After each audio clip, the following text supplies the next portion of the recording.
ரிதி வணக்கம். 2013ஆம் ஆண்டு ஒட்டுமொத்த தமிழகத்தையும் உலுக்கிய பரபரப்பாக்கிய ஒரு கொலை நிகழ்வு என்றால் 2013 மருத்துவர் சுப்பையா கொலை வழக்கு. அதாவது நடு ரோட்டில் பட்ட பகலில் வெட்டி படுகொலை செய்யப்பட்ட இந்த நிகழ்வு தமிழகம் முழுவதும் மிகப்பெரிய அதிர்வலையில் ஏற்படுத்தியது. இந்த வழக்கில் உயர்நீதிமன்ற உத்தரவு ரத்து செய்து உச்சநீதிமன்றம் ஒரு பரபரப்பான தீர்ப்பு வழங்கியிருக்கிறார்கள். இந்த வழக்கினுடைய பின்னணி பொறுத்தவரையில் 2013ஆம் ஆண்டு பிரபல நரம்பியல் மருத்துவர் சுப்பையா சென்னை ஆரியபுரத்தில் வெட்டி படுகொலை செய்யப்பட்டார். அதற்கு பிறகு 2015ஆம் ஆண்டு இந்த வழக்கு தொடர்பாக குற்றப்பத்திரிகை தாக்கல் செய்யப்பட்டது. 2016ஆம் ஆண்டு சார்ஜ் விசாரணைகள் நடைபெற்று வந்தன. 2021ஆம் ஆண்டுதான் இந்த விசாரணை தொடர்பாக கீழமை நீதிமன்றம் மிக முக்கியமான உத்தரவு பிறப்பிக்கிறார்கள். அந்த உத்தரவில் இந்த வழக்கில் தொடர்புடைய 7 பேருக்கு மரண தண்டனை மற்றும் 2 பேருக்கு ஆயுள் தண்டனை என்று கீழமை நீதிமன்றம் உத்தரவிடுகிறது. அதை எதிர்த்து 9 பேரும் சென்னை உயர்நீதிமன்றம் சென்றார்கள். உயர்நீதிமன்றத்தில் அந்த 9 பேரும் விடுவிக்கப்படுகிறார்கள். இதை எதிர்த்து தான் உச்சநீதிமன்றத்தில் வழக்கு தாக்கல் செய்யப்பட்டது. அந்த வழக்கில் தான் உச்சநீதிமன்றம் பரபரப்பான தீர்ப்பு வழங்கியிருக்கிறார்கள். அதாவது நில பிரச்சனை தொடர்பாக சென்னை ராஜா அண்ணாமலைபுரத்தில் பிரபல நரம்பியல் மருத்துவர் சுப்பையா கடந்த 2013ஆம் ஆண்டு செப்டம்பர் மாதம் வெட்டி கொலை செய்யப்பட்டார். இந்த வழக்கில் அரசு பள்ளி ஆசிரியர் பொன்னுசாமி, அவருடைய மகன்களான வழக்கறிஞர் பாசில், என்ஜினியரான போரிஸ் மற்றும் William, doctor James Satheeshkumar, engineer Murugan, Selva Prakash ஆகிய 7 பேருக்கு மரண தண்டனையும், பொன்னுசாமியினுடைய மனைவி மேரி புஷ்பம் மற்றும் கூலிப்படையை சேர்ந்த கபடி வீரர் ஏசுராஜன் ஆகியோருக்கு இரட்டை ஆயுள் தண்டனையும் விதித்து கடந்த 2021ஆம் ஆண்டு ஆகஸ்ட் மாதம் சென்னை அமர்வு நீதிமன்றம் தீர்ப்பு வழங்கியது. இந்நிலையில் தான் பொன்னுசாமி மற்றும் Basil, Boris, Williams, doctor James Satheeshkumar உள்ளிட்ட 7 பேருக்கு விதிக்கப்பட்ட மரண தண்டனை உறுதி செய்ய கோரி விசாரணை நீதிமன்றம் வழக்கு தொடர்பான விவரங்களை சென்னை உயர்நீதிமன்றத்திற்கு அனுப்பி வைத்தார்கள். அதே போல 7 பேரும் மரண தண்டனையை எதிர்த்தும் ஆயுள் தண்டனையை எதிர்த்தும் மேரி புஷ்பம் மற்றும் ஏசுராஜன் ஆகியோரும் மேல்முறையீடு செய்திருந்தார்கள்.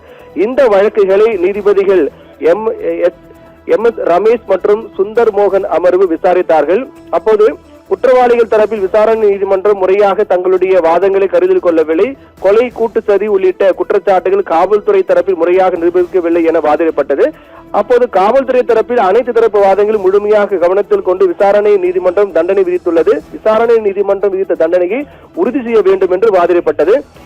இப்படியாக அப்போது அனைத்து தரப்பு வாதங்களும் நிறைவடைந்த நிலையில் வழக்கினுடைய தீர்ப்பு தேதி குறிப்பிடாமல் அப்போது தள்ளி வைக்கப்பட்டது. இந்த நிலையில் தான் இந்த வழக்கில் நீதிபதிகள் ரமேஷ் மற்றும் சுந்தர் மோகன் அமர்வு 2024 ஜூன் மாதம் 14ஆம் தேதி மிக முக்கியமான உத்தரவு பிறப்பித்தார்கள். அந்த உத்தரவில் குற்றம் சாட்டப்பட்ட 9 பேருக்கு எதிரான குற்றச்சாட்டுகளை காவல்துறை சந்தேகத்துக்கிடம் என்று நிரூபிக்க தவறிவிட்டது என கூறி மரண தண்டனை விதிக்கப்பட்ட 7 பேர், ஆயுள் தண்டனை விதிக்கப்பட்ட 2 என 9 பேருக்கு விதிக்கப்பட்ட தண்டனையை ரத்து செய்து நீதிபதிகள் தீர்ப்பளித்தார்கள்.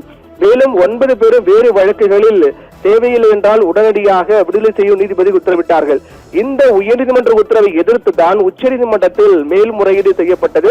இந்த வழக்கை விசாரித்த உச்சநீதிமன்ற 2 நீதிபதிகள் அடங்கிய அமர்வு மிக முக்கியமான உத்தரவை பிறப்பித்திருக்கிறார்கள். அதில் உயர்நீதிமன்றம் வழங்கிய தீர்ப்பு ரத்து செய்யப்படுவதாக உச்சநீதிமன்றம் தெரிவித்திருக்கிறது. அதோடு மட்டுமில்லாமல் இந்த 7 பேருக்கு மரண தண்டனை மற்றும் 2 பேருக்கு ஆயுள் தண்டனை விதிக்கப்பட்டது. ஆனால் தற்போது அதை அனைத்தும் மாற்றி 9 பேருக்கும் ஆயுள் தண்டனையாக உச்சநீதிமன்றம் உத்தரவிட்டிருக்கிறது. இந்த 9 பேருக்கு ஆயுள் தண்டனை மற்றும் இந்த வழக்கில் மிக முக்கியமாக இருக்கக்கூடிய பொன்னுசாமி மற்றும் மேரி புஷ்பா ஆகிய 2 தவிர மற்ற 7 பேருக்கும் இந்த தண்டனை விதிக்கப்படுவதாக தெரிவிக்கப்பட்டது. மருத்துவர் சுப்பையா கொலை வழக்கில் குற்றவாளிகளுக்கு ஆயுள் தண்டனை உறுதி செய்தது உச்சநீதிமன்றம். இந்த தண்டனை மூலமாக இத்தனை ஆண்டு காலமாக இந்த வழக்கு விசாரணை நடைபெற்று வந்த நிலையில்தான் உச்சநீதிமன்றம் வழங்கியிருக்கக்கூடிய தீர்ப்பு என்பது மிகுந்த முக்கியத்துவம் வாய்ந்ததாக பார்க்கப்படுகிறது. அதில் சென்னை உயர்நீதிமன்றத்தின் உத்தரவு என்பது ரத்து செய்யப்படுகிறது. உயர்நீதிமன்றத்தின் உத்தரவு என்றால் 7 பேருக்கு மரண தண்டனை மற்றும் 2 பேருக்கு ஆயுள் தண்டனை விதித்து கீழமை நீதிமன்றம் பிறப்பித்த உத்தரவு சென்னை உயர்நீதிமன்றத்தால் ரத்து செய்யப்பட்டது. அதோடு 9 பேரையும் விடுவிக்க நீதிமன்றம் உத்தரவிட்டது உயர்நீதிமன்றம்.